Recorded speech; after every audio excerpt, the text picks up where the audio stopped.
Okay, so hi everybody, how are you doing? We're going to talk today about money and big things. You know why wallets make so much noise? You see, because money talks here. And no, we're not talking about money. So, but before we talk, I wanna make a confession.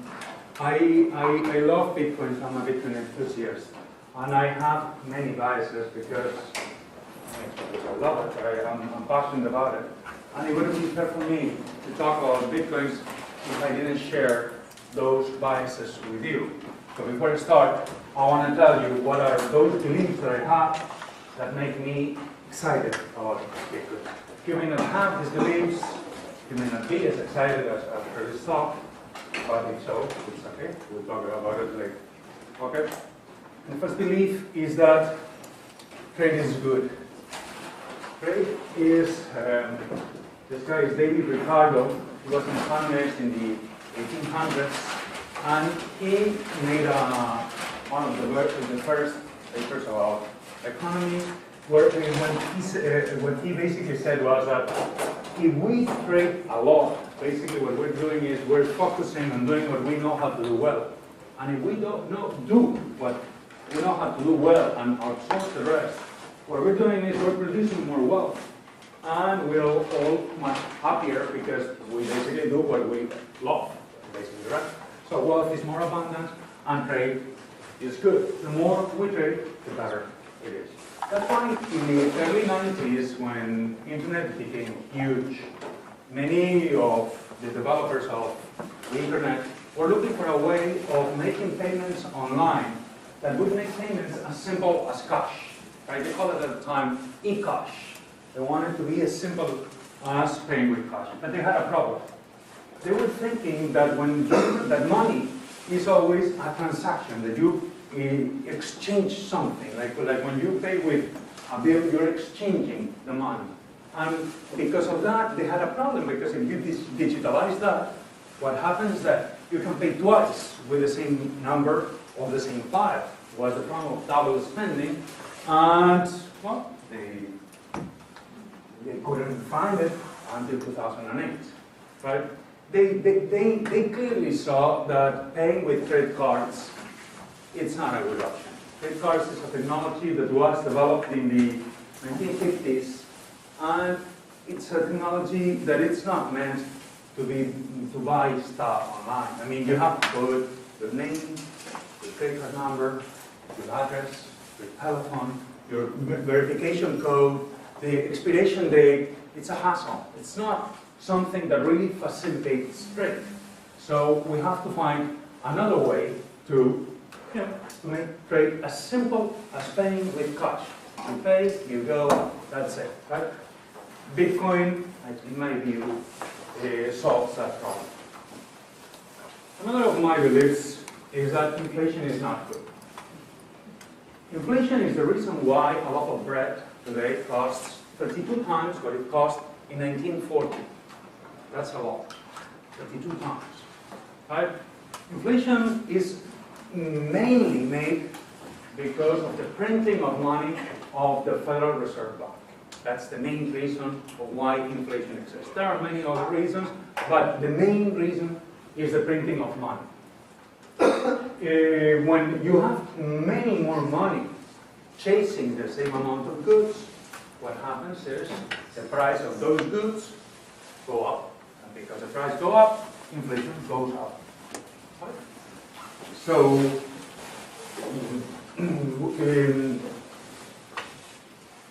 in some cases, some economists think that a little bit of inflation is good.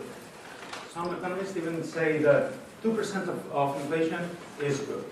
They say that it is like a glass of wine a day. Some doctors or some research has shown that if you drink a glass of wine a day, your heart will be better off. Maybe not your liver, but your heart will be better off. Well, but if you drink in excess, it's a disaster. So some economists think that inflation is like that, right? What happens with inflation is that if you have to pay on a regular basis a fixed amount of money for you, inflation is good, because every time you're paying with money that is less valuable. On the other hand, if you get money, if you receive money in a fixed amount of, a fixed amount of money monthly, inflation is not good, because every time when the money that you're getting is less. And it's even worse if you save money, because the money you're saving gets eroded by inflation every year, whatever is the inflation. So for that reason, I don't like inflation. We're going to see that the Bitcoin protocol is designed so that in the future there will be no inflation. Basically what it means is that there will be no production of Bitcoins, and the purchasing power of your money, if your money is Bitcoins, will increase. So a loaf of bread 60 or 70 years from now will be way less cheaper, not more expensive. Right? All right, another of my beliefs is that losing jobs due to improvements in technology is good. I know that this is kind of thought-provoking, but it is true. Here we have a picture of some telephone switchboard operators in 1952. Thank God this job doesn't exist anymore, because calling somewhere in the world, it was so expensive. Right nowadays, calling is very inexpensive, or especially compared to that. Right?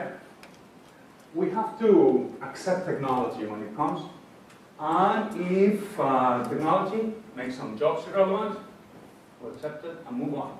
We're going to see how the Bitcoin technology is going to disrupt massively the business of transferring money and the credit card business, especially. Maybe more things, but today I'm going to talk only about these two.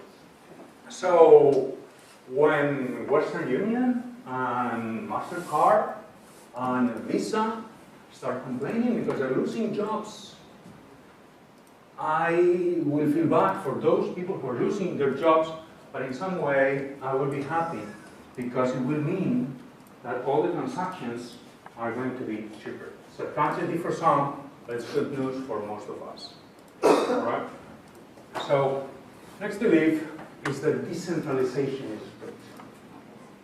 Decentralization is the process by which we redistribute functions away from a center, a local center or an authority. Right? Classic example is the internet.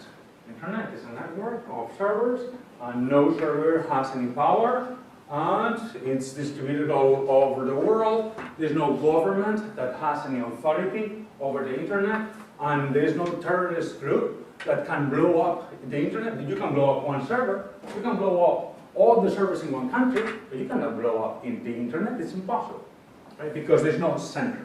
When you have a centralized system, you just break the center and you destroy the system. So when it comes to money, we are much better off if we have systems that are decentralized, because then those systems are way more resilient, which is something that we really want. So we're going to see that Bitcoin is a decentralized system, and therefore no government, no bank can alter it or change it in any way. I think that is good. And let me tell you that maybe when I talk about government, you may be thinking about the American government, but there are many governments out there that are not like the American government. And there are many governments that are not nice with its own people. So it's good that governments cannot interfere in a system, a monetary system, that it's supposed or it wants to be an international, right? That it doesn't have any boundary. So decentralized systems are good. Open source is good. Open source software is a software that is made public and in a collaborative manner. It is transparent. Everybody can read it. And everybody can see what it says and what it does. Right? It's the same system that it's followed by any science. Any science follows the peer review system. If I want to write a paper in mathematics, I write it, I send it to the journal sends it to other mathematicians that do the same as I do, they review it, they send me their comments, I read their comments, I use their comments to enrich my paper. I enrich my paper, and at the end, everything is much better. With software, it's the same, right? With open source software, it's way better than closed source software. The closed source software has one advantage, which is like, for example, Windows or all this software, is that you can place it in the market way faster, right? And, you can charge money because it's in the market faster. It's not good quality because they patch it up later. But when it comes to money, I prefer something that is slow, like science, right? But sure and safe. Nobody's really, I don't want to mess around with when it comes to money. So we're going to see that Bitcoin is a software that is open source. Good, transparent. You can see what it is if you know how to read software, but at least you can trust somebody who reads software and whatever they tell us, right? So it's good. So now that we've seen that you know where I'm coming from and what my biases are, or what my beliefs are, now we can start talking about money. But before we go in deep into Bitcoins, I want to challenge your idea of money. Because up until now, you probably were thinking that money is something that has to be interchanged, which is what I was mentioning before. But let me tell you a story and you're going to see why money doesn't have to be interchanged like cash. There's an island in the Pacific Ocean called Yap. It's a paradise east of the Philippines where they have a tropical weather, easy food, coconuts. It's awesome. But there's one thing they don't have. They don't have precious metals. They don't have limestone, right? And 600 years ago, they are mostly fishermen, and 600 years ago, an expedition of fishermen landed 250 miles away from their own island. They were isolated from the Western civilization, and they landed in the islands of Palau. And they discovered limestone, and they were mesmerized by it. And they started carving some wheels and bring it into their own island. Those wheels of stone soon became money because of its scarcity, right? Their scarcity. And they called them, it became money, and they called them rice. With time, those wheels became bigger and bigger and bigger, and in principle, the bigger stone wheel, the better. It became so big that some of them are 4 tons big. They're huge, right? So, and they're used to make transactions for big things, like land, or when they need to pay for reparation after a war. If you lose a war, you have to pay the village that win, right? So they use these huge, big stones. The stones didn't have any functionality. They didn't have any spiritual meaning. They didn't have any ornamental value. They just were used as a means of payment. All right? So the possession of the rate, well, it was called rye, right? This stone. And its possession, the possession of the rye had no meaning. Because when you wanted to transport the rye, the risk of breaking it was big. And if you broke the rye, you lost so much money, a huge amount of money. And they were so heavy that when they needed to make a transaction, they basically, they communicated publicly, from now on, that grade that it's in that island doesn't belong to me anymore. It belongs to somebody else. So basically, when they make transactions, they just change the ownership in the public ledger of the village. All right? So it got to a point, well, actually, this race only had meaning depending on how much it cost to bring them to the island. So, for example, many people died in the production of rice. So, if somebody in a rye that somebody had died was more valuable than another rye in which nobody had died, regardless of its size. All right? So there was a case in which one expedition went to the islands of Palau. They carved a huge tree. It was immense. And they came with their canoes and their rafts. They went back to the island. And what happens is that they had a storm. And the storm shook the canoe, and they lost the rye. And the rye went deep sank into the sea, and they lost it. But the poor man went back to the island, say, hey, we've lost this rye, but we really got it. And the people in the island said, you know what? We're going to accept your rye. So from then on, that rye still today is used as a means of payment, and nobody has seen it in more than 150 years. Actually, nobody knows if it was really true that these survivors, really got that huge rate, isn't it? So, basically, what happens in Yap is that the money is just a ledger. There is they don't change those stones. The stones don't get moved. They just change the property in a ledger, and that is how money works. And this is essential. This is relevant when we talk about Bitcoin, because Bitcoin is just a ledger, nothing else. When we deal with Bitcoins, we're not interchanging a file or a number, nothing. It's a ledger, and yes, we change another annotation in the ledger. Okay? So, now that we understand better the idea of money, and we have like a more understanding, we can say what is Bitcoin. Right? Bitcoin is just software, nothing else.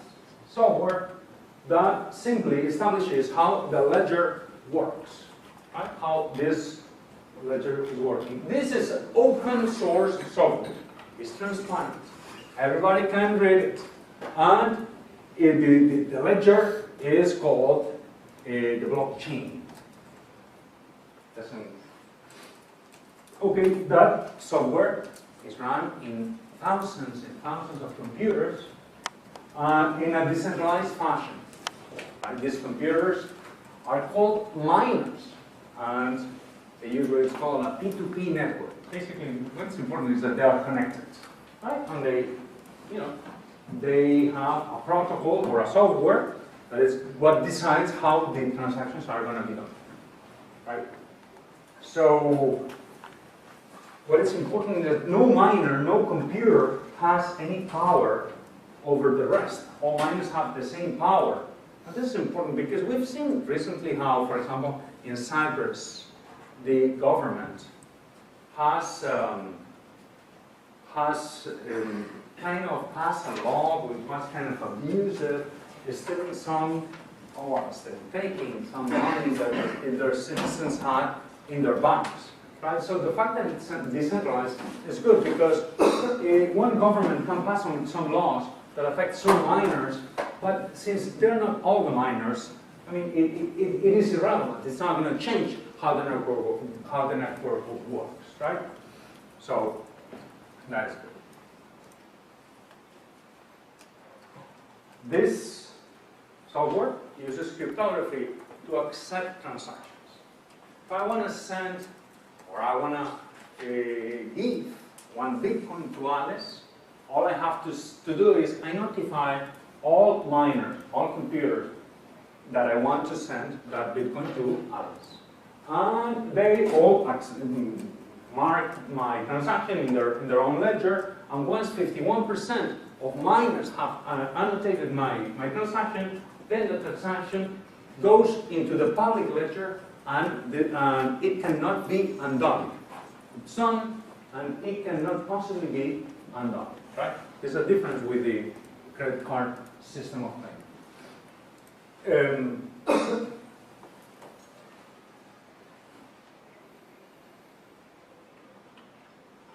So, only miners create Bitcoins. Miners keep the system safe, right? And they are responsible for making all the transactions. And in exchange, and they do that with very expensive hardware. and spending a lot of electricity. I know it sounds stupid, but it's a lot of electricity that they spend. So in exchange, they receive some Bitcoins. New, fresh Bitcoins they receive from time to time. It's kind of randomly the way they get it. But, and those Bitcoins go into the system. So every Bitcoin that there is out there has been mined by some miner at some point in time, right? Nowadays there are like 12.7 million Bitcoins. So the way Bitcoins are produced, by the way, it's always at a fixed rate. Right now, Bitcoins, there are 6 Bitcoins produced every hour. So, and the number of Bitcoins that are produced are half every 4 years. Every 4 years, there will be 50%. And every 4 years, there will be 50%. And because the number of Bitcoins gets reduced by a 50% every 4 years, right? There will be a point in time in which there will be no more nothing to have, basically. And that point in time is 2140. From that year on, there will be no more printing of Bitcoins, and from then on, there will be no more inflation, or at least not inflation created by printing money. Maybe we can have some other kind of inflation, but not the inflation that is created by printing money. All right? So 2140, there will be 21 million Bitcoins, and that's it. Okay? So let's see some applications. How Bitcoins can be applied. There are applied nowadays, right? The first one, and the most, I think, the one that makes more sense, or at least initially, is the online purchases.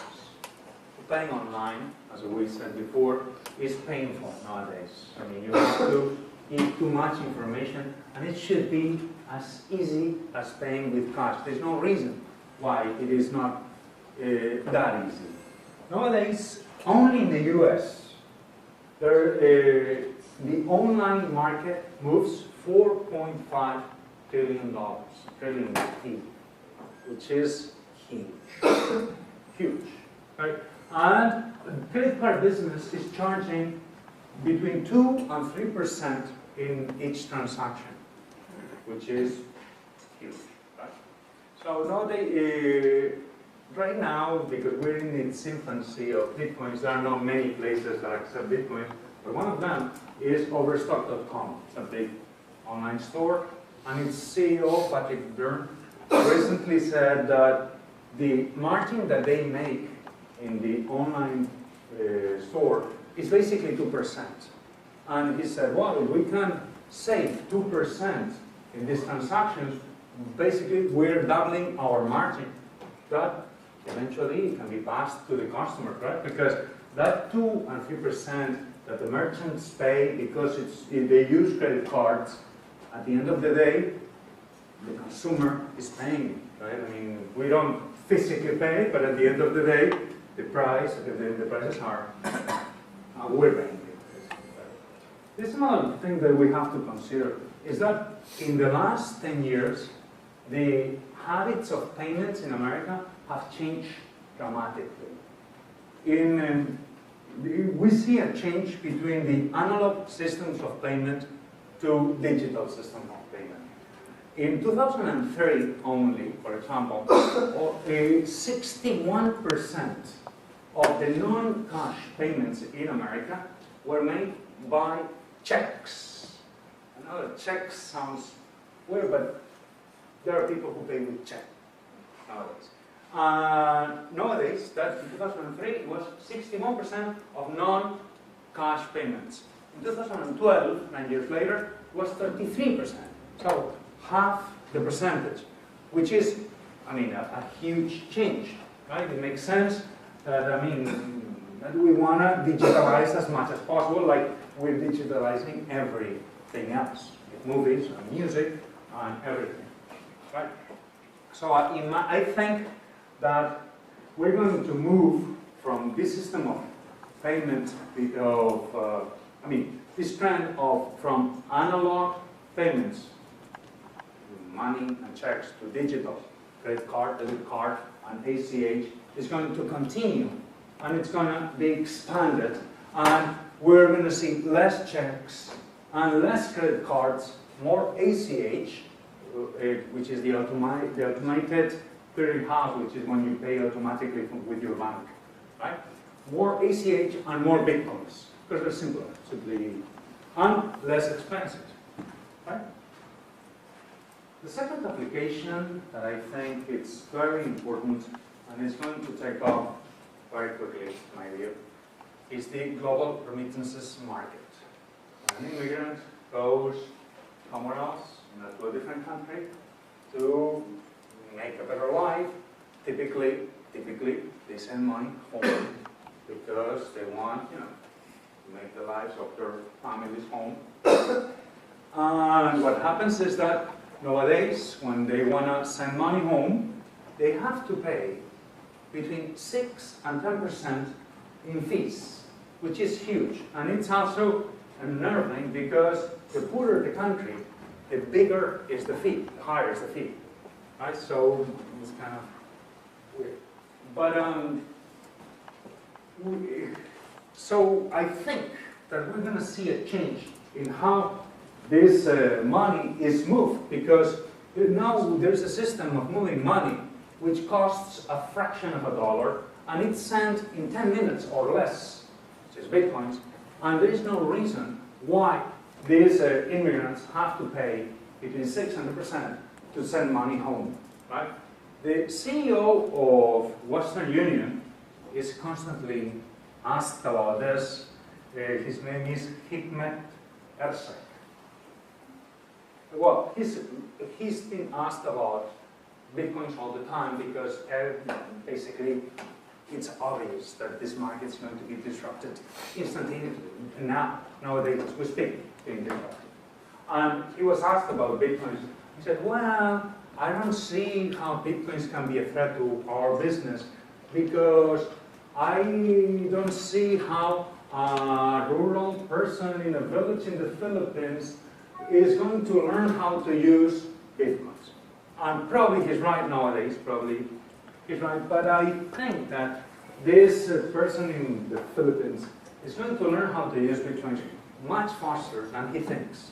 Because I remember when I came to this country in 2001, right, I would call my family often, and it was expensive. But then around 2007 or so, Skype got popularized. And Skype basically meant that you could call home for free. But only if in both sides of the call, both people had internet and Skype on it, because if one of them didn't have internet, well, you could call, but nothing. But I mean, for free, only both had internet.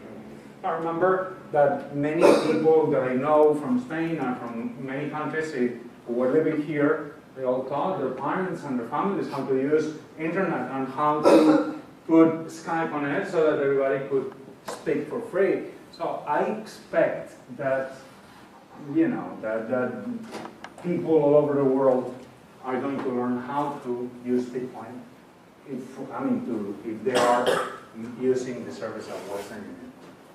Okay. Next application is the multi-signature.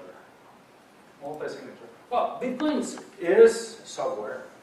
Because it's software, you can code some program into it, right? And one problem that now, this is very recent, and we can do it already, is that you can set up a wallet, you can set up an account, so to speak, so that you can send money only if 2 or 3 people sign that transaction, right? Sign that wallet. So 2 out of 3 or 3 out of 3.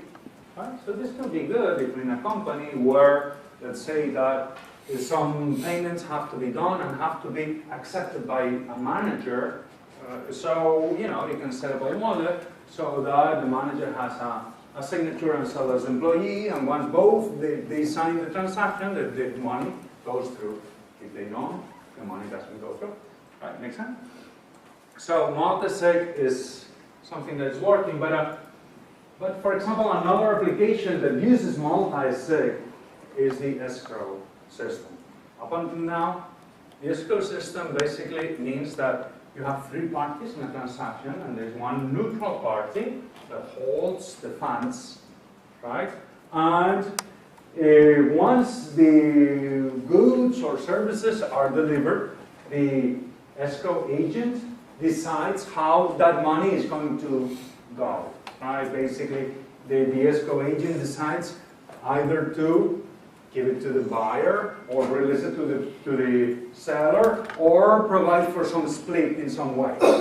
Okay, but using the multi-sig functionality of Bitcoin, we can have a similar system which is way cheaper, and that it's it provides the same service, with the difference that the third party doesn't have to hold your own money. I mean, for example, we can say, well, let's establish a wallet, right, with three signatures. Well, let me give you an example. Let's say that that Bob wants to paint Alice's house, and they agree that Bob is going to paint her house, and is going to charge 1 Bitcoin, right? So, but Alice doesn't want to pay Bob up front, and Bob wants some sort of guarantee that he is going to get some money, right? So what he says is, okay, why don't we get an escrow service? What we're going to do is, we're going to hire Pepe, right, to decide if there's a conflict. So Alice, which is supposed to pay, creates a wallet with 3 signatures, one for herself, one for Bob, and one for myself. And this wallet is set up so that any transaction needs to be signed by 2 out of these 3 signatures. So let's say that Bob paints Alice's house and Alice likes it. So they both sign the transaction and everybody's happy. And I am the escrow agent and I haven't taxed the money and I haven't done anything. Because if I haven't done anything, probably the fee I'm going to charge should be, very small, right? If they don't agree, then I intervene and I decide how to split the money. And as long as they both sign whatever I decide, that one of them would, then everything works. Right? So, escrow and dispute mediation. Let's go with the next one. We can also set up a will. Let's say that an old man is thinking of his death and has a grandson that is too young to receive an inheritance because, 5-year-old, and you don't want to give $1 million to a 5-year-old. So he can set up a wallet so that, remember that Bitcoin is a program basically, right? So you can program some code into it, right? So you can set up a wallet with a lock time with the 18th birthday of the grandson. Right? And also, you can write a program that reads one online database of the death registry to check if the old man, poor old man, is dead. So if he is dead and the grandson has more than 18 years, you can set it so that the money is sent automatically. These services nowadays are done by lawyers and are very expensive. Now, you need to set up a trustee, and it's really complicated. But with Bitcoins, it's very simple and free. And, I'm the grandson, we only pay taxes. This is very important. We only pay taxes when he receives the money, not before, because until the money is not transferred, he's not going to pay taxes, and the more he doesn't pay taxes, the better for him. So that's good. All right, another case of another application of Bitcoin is smart property. So let's say that we have, I want to buy a car, and I don't have all money, so I borrow some bitcoins, right? And I promise to my lender to pay him monthly an amount of bitcoins. Bitcoins is a public ledger, so whatever I pay to this lender will be public, can be read by anybody, and it's public. So I can create two keys. They are smart keys, keys that can check the public ledger, and one key is going to be for me and another for my lender, and my key goes to the public ledger, and if I have paid my monthly fee, my key works. But if I don't, if I haven't paid, my key will stop working, and my lender's key will start working. So my lender can simply come to my car, open it, and take it away without any repossession or any cost to anybody. Right? So this is a very, very interesting application that we have with it. And now let me show you. Let's stop talking about Bitcoin. Let's see how it works. I don't know if any of you have Bitcoins in the room. Does anybody have Bitcoins here that can send me? Okay, I'm gonna do one thing. This is the QR code of one wallet of mine. All right, and I'm gonna ask those of you, because this is an application, we can use Bitcoins to make some votes. I'm gonna ask you to vote how you like this talk so far. If you hate it, if you think that I am being sloppy or something, or you could be way better, then you can pay me 10 cents of a dollar. If you like it, you can pay $1, right? So, and when you pay, what we're gonna do is, I don't know, by the way, you can put some comments if you want, and we're gonna go directly to the public ledger to see how the transactions go, right? Because, well, I hope somebody pays something, even if it's 10 cents, so that we can see a transaction. But here we're going to see all the transactions. You see that so far this is a wallet that has nothing on it. There's no money in it. There hasn't been any transaction. Now, as soon as there is a transaction, there will be, all of this will be public, and we will see it here. Let's see. Nothing.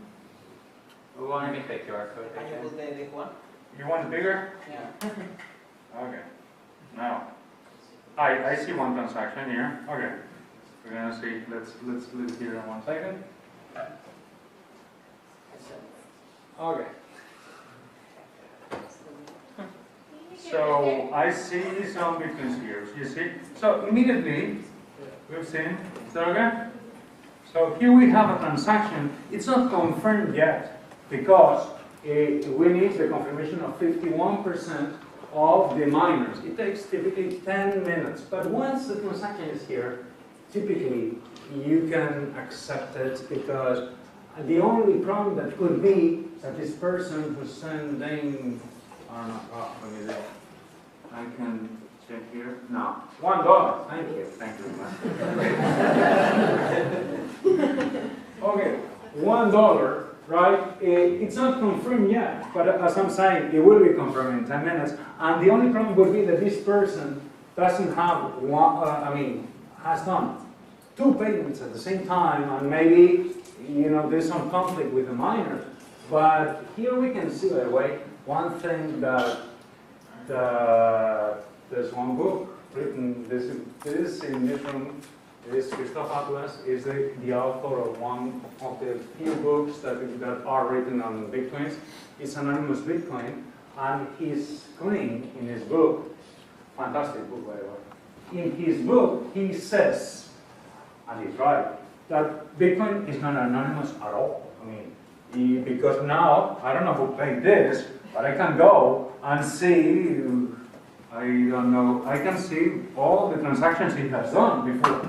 Right? Whoa.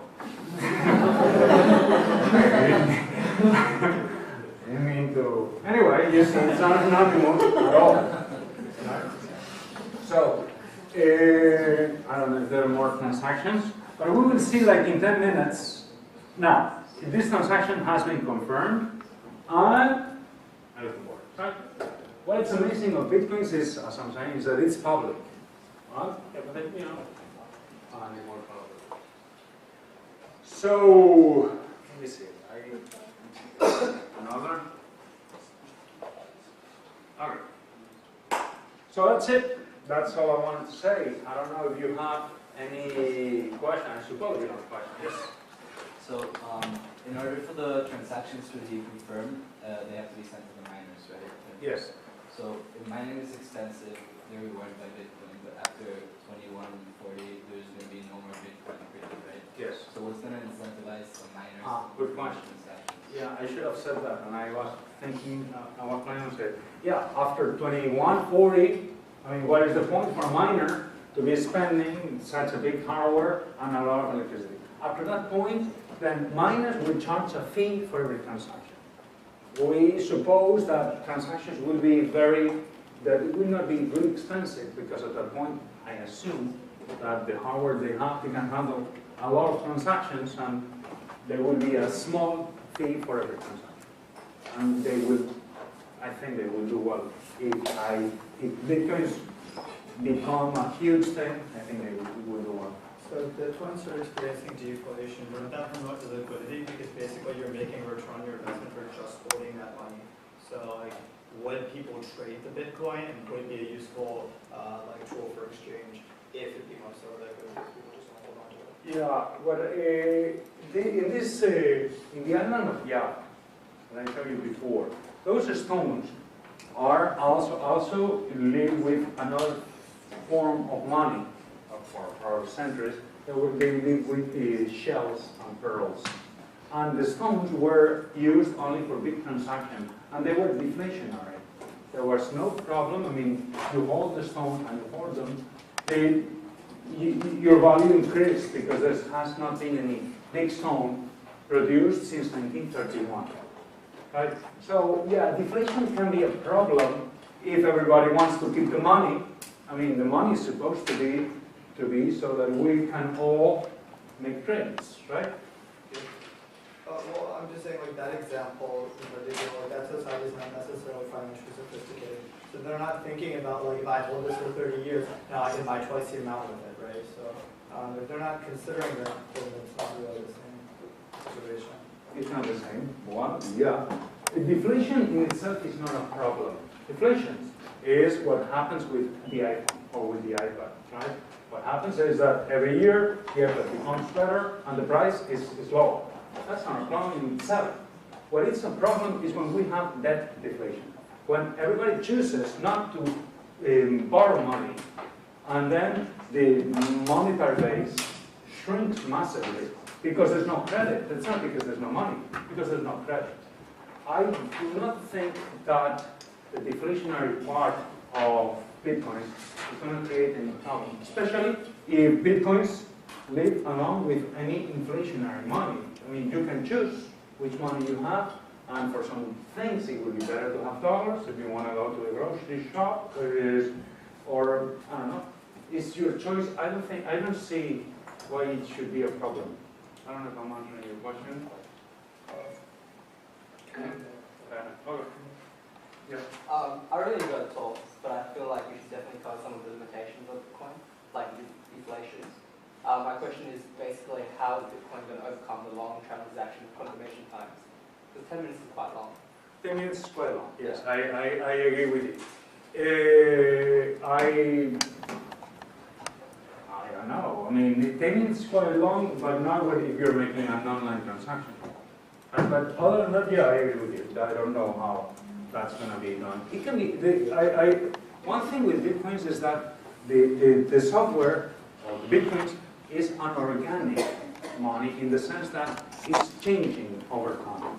Right? For example, this multi-sig functionality that I showed you before didn't exist 3 months ago. But there are developers working on Bitcoin as we speak, and it's changing. For example, there are some developers right now working on how to deal with the anonymity of Bitcoin, because we saw that, I mean, we can see other transactions and it's not good. And we will see shortly that anonymity is going to be changed. How that 10 minutes is going to be solved, I don't know. I agree with you, it's a problem. And I don't think it's a big problem in the sense that I think it's easily solvable over time. But so far, right now 10 minutes is okay for what we have now. Going back to the inflation and deflation, what's the difference of having the product that is high price or having the Bitcoin that has bigger price? So by the end, in other terms, the person is having 1 Bitcoin and the value of the Bitcoin is higher. So it's the same like having $1, but the price of the good is higher. I don't understand. So what is the difference between having goods that it costs more and more every day, and having Bitcoins that the value it goes up every day? So by the end, the person just can have access to one Bitcoin or half Bitcoin. By the end, it's having the same situation, no? I guess in the future. You mean what's the difference? You're talking about the price of Bitcoin? No, I'm talking about the inflation or deflation. Yeah. So inflation is getting goods with a higher price. Yes.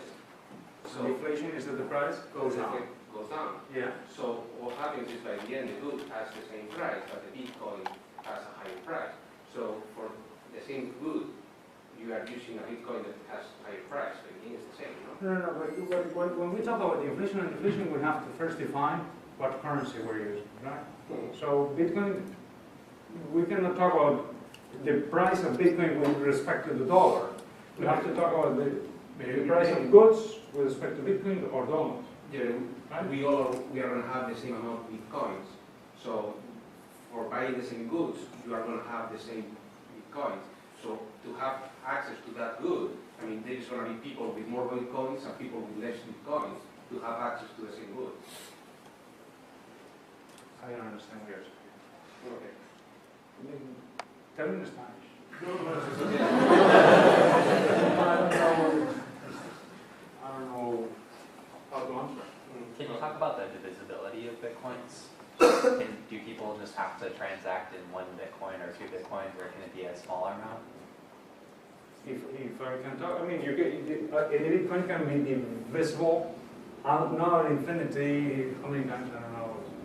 It's down to like Yeah, decimal places. A lot. So it's not like gold that you have a minimum amount. Well, you can divide it as much as you want because it's a number. So when it comes to Bitcoins, one thing that money is different. Money is store of value. Money is the medium of exchange. And money is unit of account. As a store of value, I think that Bitcoin is phenomenal. Because it's deflationary. I mean, there's deflation, and I think it's good. As unit of account, it's not as good, in my view, because it's deflationary, and we are trained, and we are used, and we are psychologically, we think in an inflationary system, right? So it's not really good when you have to pay your employees and you have to pay them less every time so that they can buy the same amount of things. Or you are an employee and you get, accepting something like that. But Bitcoin is software, and you can translate the unit of account you can adapt it and translate it and make a different unit of account based on Bitcoins. Right? So you can calculate what is the inflation with a basket of goods. Right? And if you want to add deflation, we will say, with Bitcoins, and you can adapt it to that inflation in whatever is the country you are, and you can have a different unit of account that relates to the Bitcoins. I don't know if that makes sense with that. Does it make sense? So, yes. Oh, this is unrelated to it, but do you mind if we start? Yeah. We only have a room for another 10 minutes. Okay. So this is it. Okay, thank you very much.